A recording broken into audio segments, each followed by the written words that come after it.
नमस्कार चौकुल के hello everyone, नमस्ते सभी को, good evening to all of you. So आज हम शुरू करते हैं और जो क्वेश्चंस हैं बाकी हमारे सॉल्व करने वो पहले बंगाली में कहूँगी और साथ में हिंदी को भी कहूँगी और इंग्लिश में नहीं कहूँगी क्योंकि ये सब ऑलरेडी इंग्लिश में लिखी हुई है। क्योंकि आप लोगों को पता ही है, अगर तीनों लैंग्वेज को अलग अलग पार्टों में अगर एक ही वीडियो में कहूँगी तो ऑटोमेटिकली 30 मिनट्स अबव हो जाएंगे, जो कि हमारे इस वक्त टाइम कम है, एग्ज़ाम आने वाले हैं बहुत ही जल्द, तो हमें कम समय में ज़्यादा से ज़्यादा चीज़ों को कवर करनी है। ये हमारी आने वाले जो अप्रोच साथ चल रहे हैं और आने वाले दिनों में और भी इसी अप्रोच से हम काम करेंगे। ওকে, সো আমি আজকে এখানে বলতে চাইছি যে আমরা এখানে যে কয়েকটা প্রশ্ন আমাদের ডিউ রয়েছে, রিনেট, morning shift, English literature paper 2, সেগুলো নিয়ে আমাদের আলোচনা চলছে। তো যে আর আজকে 4টে প্রশ্ন আলোচনা করছি, আর 4টে প্রশ্ন এবং poetry স্ট্যান্জা and passage, unseen passage solve করলে আমাদের কিন্তু পুরো মর্নিং শিফটের যে রিনেট কমপ্লিট হয়ে যাবে কোয়েশ্চেন সলভ করা। আর তার সঙ্গে আমরা নতুন কিছু নিয়ে আসবো। আরও এই ধরনের ভিডিওর জন্য কী করতে হবে, প্রচুর পরিমাণে লাইক কমেंट शेयर एंड सब्सक्राइब करते हैं एसबी लिटरेचर के। Please do like comment share and subscribe and ज़्यादा से ज़्यादा like comment share and subscribe कर दीजिए एसबी लिटरेचर को, ताकि आपसे कोई भी अपडेट्स और इन्फॉर्मेशन और ऐसी वीडियोस पढ़ाई से रिलेटेड कोई भी मिस ना हो। और please hit the bell icon so that you never miss an updates. So let's get started. 112 number question, which statement among the following rightly defines an invective? सो यहाँ पे कहा गया है कि ये चारों डेफिनेशंस में से कौन सी एक्चुअली इन्वेक्टिव के बारे में बता रहे हैं, डिफाइन कर रहे हैं। तो ये ऑप्शन 1 है डिनंसिएटरी, अब्यूसिव और विट्यूपरेटिव स्पीच और writing. Option 2 eulogising speech, elogizing speech, writing or act of a person, speech or writing that establishes the belief in God, and option 4 speech or writing that is essentially appreciative of a person. So the correct answer is option A, denunciatory, abusive or vituperative speech or writing। जहाँ पे हम abusive words को use करते हैं उसको हम इन्वेक्टिव कहते हैं। और इसके कुछ एग्जाम्पल्स गूगल में सर्च कर लेना ताकि आपको ज़्यादा से ज़्यादा याद रहे। আমি বলবো যে এই বিষয়টা আরেকটু গুগলে তোমরা সার্চ করে নিয়ে মনে রাখার মতো করে নিজেদের, যেমন ডিনান্সিয়েটরি মানে কি, অ্যাবিউজিভ মানে কি, ভিটুপারেটিভ মানে কি, এই যে ওয়ার্ডসগুলো নতুন পরিচিতি হলো সেগুলোর মানে বাংলায় सर्च করে নেওয়া। আর যারা हिंदी भाषी, जिनको हिंदी समझ में आते हैं, हिंदी में उसके मीनिंग क्या है, जिस वर्ड्स के मीनिंग आपको नहीं पता उसको सर्च करके रखना तो ज़्यादा याद रहेंगे। Next question, which of the following parameters are emphasised in MLA handbook 9th edition chapter titled principles of inclusive language. ये पांचों ऑप्शंस में से कहा गया है कि MLA हैंडबुक 9th एडिशन के चैप्टर में जो प्रिंसिपल्स ऑफ इंक्लूसिव लैंग्वेज में कौन से चीज़ ऐड करेंगे हम, पैरामीटर कौन से के द्वारा काम करेंगे, किसको फॉलो करेंगे, किस किस चीज़ों को। तो option A avoid negatively judging others experiences. Option B use a dictionary to check for offensive terms. Option C extensive use of pronouns. Option D any format for capitalisation and styling. And option E make references to identify relevant sources. So option मैं यहाँ पे जिस तरीके से ये questions को solve करके लाई हूँ वो है कि मैंने एलिमिनेशन की, मतलब जिसको मुझे लगा नेगेटिव कह रहे हैं उसको एलिमिनेट कर दी मैंने। कैसे? एक्सटेंसिव यूज़ ऑफ प्रोनाउंस, ज़्यादा से ज़्यादा प्रोनाउंस की यूज़ करना, कहीं ना कहीं बोल तो रहे हैं पॉजिटिवली अच्छे, लेकिन क्योंकि कोई भी चीज़ को हम ज़्यादा यूज़ करते हैं तो आप लोगों को पता है कि ये सही नहीं है। Next one, any format for capitalisation and styling. हमने पहले भी MLA जो 7th 8th and now 9th edition is also here. So हमने कभी भी ऐसे कुछ MLA हैंडबुक में पढ़ाई नहीं की कि कोई भी स्टाइलिंग कर लो, कोई भी कैपिटलाइजेशन फॉर्मेट को चूज़ कर लो। तो मुझे ये दोनों ऑड लगा, मतलब ये दोनों को रॉन्ग लगा, सही नहीं लगा। अब अगर आप देखेंगे ऑप्शन ए को, avoid negatively judging others experiences. शुरू तो की नेगेटिव वर्ड से, अवॉइड नेगेटिवली नेगेटिव वर्ड से, बट इसमें ही आप लोगों को पता है माइनस माइनस प्लस, मतलब नेगेटिव मिलकर पॉजिटिव रिजल्ट्स लाते हैं। तो ऐसे ही avoid negatively judging others experiences. Yes, कब ये शुरू तो की नेगेटिव वर्ड्स के साथ, लेकिन इनके जो मीनिंग, इनके इस सेंटेंस के जो अर्थ मीनिंग आ रहे हैं, निकाल के आ रहे हैं, वो है कि avoid negatively judging others experiences. Obviously किसी की और के काम को पहले ही नेगेटिवली जज करना मत करो, छोड़िए, जज करना छोड़ दिए नेगेटिवली। पहले पढ़ो, देखो, समझो, फिर उसको जज करो और पॉजिटिव नेगेटिव बाद में चूज करो। Next, use a dictionary to check for offensive terms. Yes, this is also a positive word and positive sentence and positive sense, it conveys a positive sense. Use a dictionary to check for offensive terms. यहाँ पे कहा गया है कि dictionary use करो। Offensive मतलब जो words हम यूज नहीं कर सकते, जो जिस चीज़ों के लिए नहीं यूज कर सकते हैं, तो ऐसे ऑफेंसिव टर्म्स को हम डिक्शनरी में चेक करेंगे कि इसको यूज करें या ना करें, definitely. And option E, make references to identify relevant sources. Definitely this also a positive sentence, it also conveys a positive meaning, that is make references to identify relevant sources. आप reference के बारे में relevant source को identify करो reference के लिए। Okay, this is also right. So option C is correct. A, B, E are correct answers here. So okay, এখানে আমি বলবো যে আমি কিভাবে প্রশ্নের উত্তরে পৌঁছলাম। প্রথমে তো আমি নেগেটিভগুলোকে বার করে দিলাম। কিরকম অপশন সিতে কি আছে, এক্সটেন্সিভ ইউজ অফ প্রোনাউন্স, অতিরিক্ত কোনো কিছুরই ব্যবহার আমরা বাস্তব জীবনেও জানি, পড়াশোনার ক্ষেত্রেও জানি। কোথাও না কোথাও শুরু তো হলো পজিটিভ ওয়ার্ড দিয়ে এক্সটেন্সিভ, কিন্তু কোথাও না কোথাও এর অর্থ বেরিয়ে আসছে, সম্পূর্ণ সেন্টেন্সের অর্থ বেরিয়ে আসছে negative. Next, any format for capitalization and styling. যতদিন ধরে এমএলএ হ্যান্ডবুকের সঙ্গে পরিচিতি আমার এবং আমি পড়াশোনা করছি ততদিন আমি কোনোদিনও দেখিনি যে কোনো ফরম্যাট, যে কোনো ক্যাপিটালাইজেশনের জন্য আমরা স্টাইলিং করতে পারি না, কারণ এখানে একটা নির্দিষ্ট করে ফরম্যাট স্টাইলিং দেওয়া থাকে, যেটা যে প্রয়োজন আমরা যে লেখার জন্য যেটা ব্যবহার করবো সেটা নির্দিষ্টভাবে দেওয়া থাকে। তো এই দুটোকে আমি এলিমিনেট করে দিয়েছি। আর অ্যাভয়েড নেগেটিভলি জাজিং আদার্স এক্সপিরিয়েন্সেস, প্রথমে তো শুরু হলো নেগেটিভ ওয়ার্ড দিয়ে, কিন্তু এখানে নেগেটিভ ওয়ার্ড দিয়ে শুরু হলেও পুরো সেন্টেন্স পড়ার পর একটা কিন্তু অর্থবহ সম্পূর্ণ পজিটিভ সেন্টেন্স, পজিটিভ অর্থবহ মানে বেরিয়ে আসছে এই বাক্যটা থেকে। অ্যাভয়েড নেগেটিভলি জাজিং আদার্স এক্সপিরিয়েন্সেস, অন্যের জাজিং আদার্স, অন্যের এক্সপিরিয়েন্সকে আমরা নেগেটিভলি প্রথম থেকেই জাজ করতে পারি না। আগে বিষয়টা জানতে হবে, পড়তে হবে, বুঝতে হবে, তারপর নেগেটিভ পজিটিভ আমাদের জাজ করতে হবে, তাই না? Next, use a dictionary to check for offensive terms. Definitely একটা ডিকশনারি আমাদের ইউজ করতে হবে। অফেন্সিভ যে টার্মসগুলো যেখানে ইউজ করা যায় না সেগুলোকে আমরা অফেন্সিভ টার্ম বলে থাকি, তাহলে আমাদের চুজ করতে হবে যে কোনটা ঠিক টার্ম আর কোনটা অফেন্সিভ, সেটাকে আউট করে দিতে হবে। নেক্সট, এই option, make references to identify relevant sources. আমাদের রেফারেন্স তৈরি করতে হবে, আইডেন্টিফাই রেলেভেন্ট সোর্সের একদম পজিটিভ একটা সেন্টেন্স এবং পজিটিভ একটা মানে বের করছে। ডেফিনেটলি এইভাবে আমি এই কোয়েশ্চেনের আনসার কিন্তু সিলেক্ট করেছি। Okay, next option 115 number question, which among the following statements are true about the autobiography of an unknown Indian? Option A, it is an autobiographical text written by Neeraj C. Chaudhary. Undoubtedly it is true. Option B, it is a text of partisan literature. And option C, unavowed Anglophilia of the author made this work controversial. And option D, it was published in 1951. And option E, it primarily raises the question of communal conflicts. So option E, A and D are correct.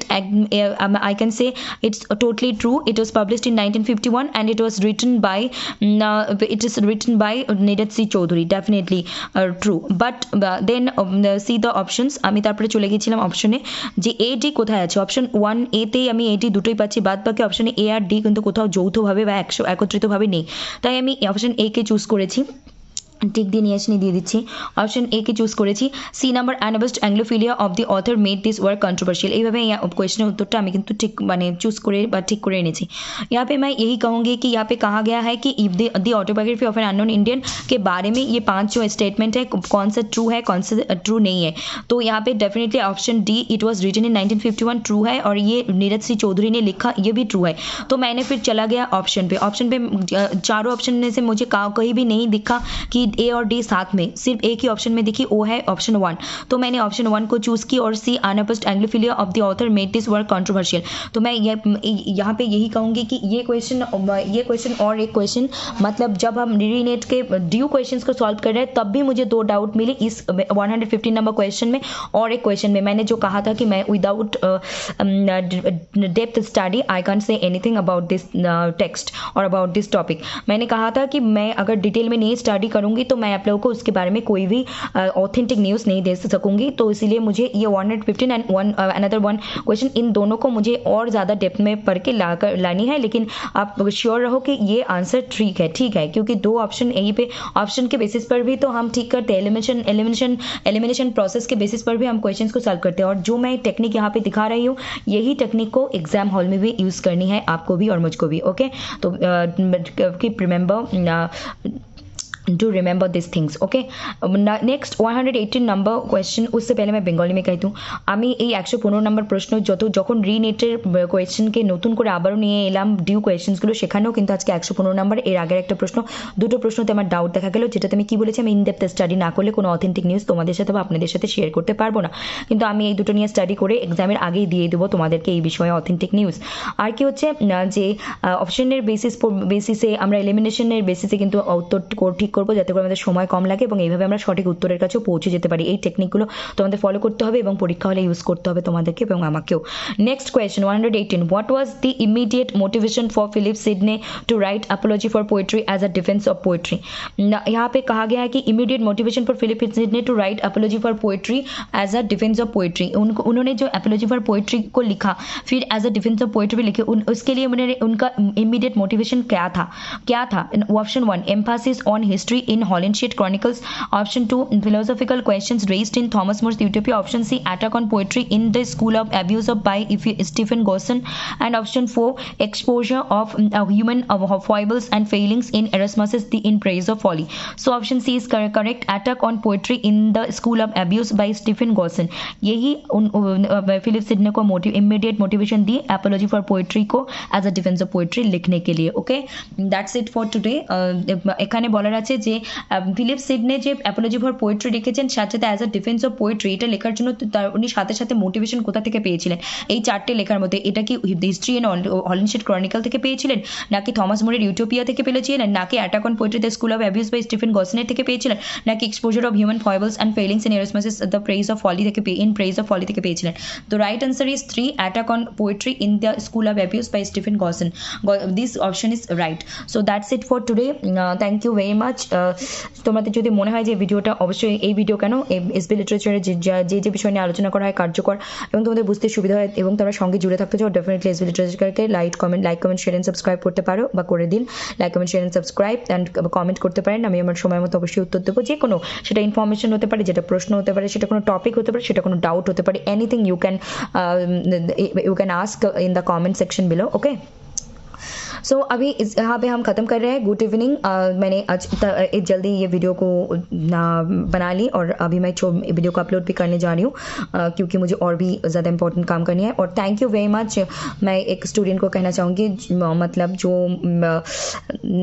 Always मेरी videos देख रहे हैं, जो मैं कहती हूँ video पे वो फॉलो करते हैं, गूगल पे सर्च भी करते हैं, पढ़ते भी हैं और बताते भी हैं।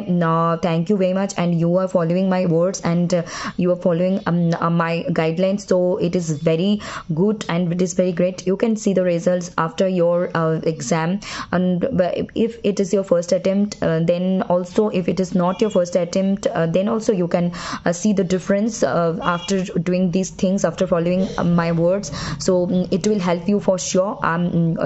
मुझे ये कहनी है कि मेरी तबीयत ठीक है, लेकिन क्या हो रहे थे लास्ट कुछ दिनों से, मतलब आप लोग घर में किसी का आना तो नहीं कह सकते हो, लेकिन आना जाना तो लगे रहते हैं घर पे। रिलेटिव्स आजकल ज़्यादा ही, और definitely this is a good sign, मतलब कि घर, हमारी जो कल्चर है, माना जाता है कि घर पे, आप लोगों के घर पे अगर ज़्यादा इंसान आए जाए तो ये शुभ माना जाता है, मतलब कि लोगों के आना जाना लगा रहना अच्छा होता है। लेकिन क्या होता है कि फैमिली की जो रिस्पॉन्सिबिलिटी है, जब कोई रिलेटिव्स और कोई मेहमान आते हैं तो मोस्ट ऑफ द टाइम मैं अपने पढ़ाई से उठ कर जाती हूँ और उनको चाय कॉफ़ी वगैरह उनको खिलाना, उनको टेक केयर करना, फिर उसको ठीक करके रखना, फिर वो बर्तन बर्तन धो के फिर उसको ठीक करके रखना, मतलब रिस्पॉन्सिबिलिटी जो होते हैं तो ज़्यादातर मुझे ही करनी पड़ती है। इसीलिए ये मतलब रेगुलरली चल रहे थे ऐसे, और साथ में मैं डेफिनेटली पढ़ाई से उठ जाती हूँ तो फिर आके फोकस करने में प्रॉब्लम हो रही थी। लेकिन ये हम किसी को कह नहीं सकते हैं, आप लोग मेरी अपने हो और मैं यहाँ पे कह रही हूँ। तो मैं किसी को दुख पहुँचाने के लिए और हार्म करने के लिए नहीं बोल रही हूँ, और कभी भी ऐसे इंटेंशन से मैं कुछ भी शेयर करती भी नहीं हूँ।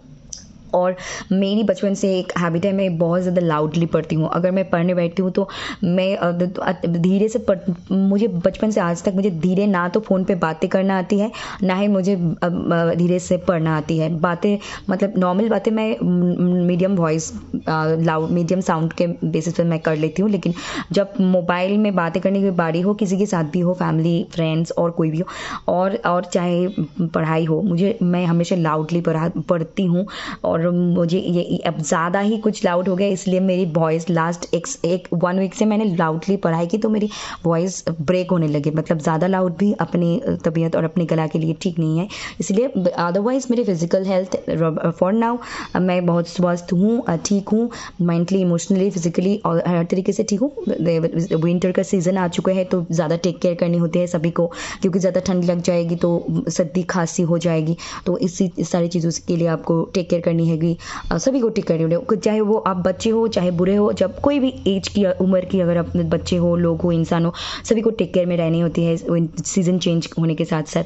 लेकिन फिर भी कुछ मतलब आप लोग कह सकते हो परिवार में भी बहुत सारे फैमिली की रिस्पॉन्सिबिलिटीज़, फिर मेहमान आने उनके भी रिस्पॉन्सिबिलिटीज़ टेक केयर करने, क्योंकि मुझे और मेरी फैमिली में हमें यही सिखाया गया है, कोई भी लोग आए तो अपनी काम को छोड़कर उनको पहले देखो, उनको क्या चाहिए, पानी, खाना पीना, बैठना, उनको कंपनी देना, उनके साथ बातें करना, ऐसे ही हमको पले बड़े की गए हैं। तो वो एकदम ब्लड के साथ कनेक्ट हो चुके हैं, तो अब हम चाहे भी तो उसको वहाँ से हट नहीं सकते हैं, ये एकदम हैबिट हो चुके हैं। तो हाँ, कभी कभी अपने काम के लिए थोड़ी बहुत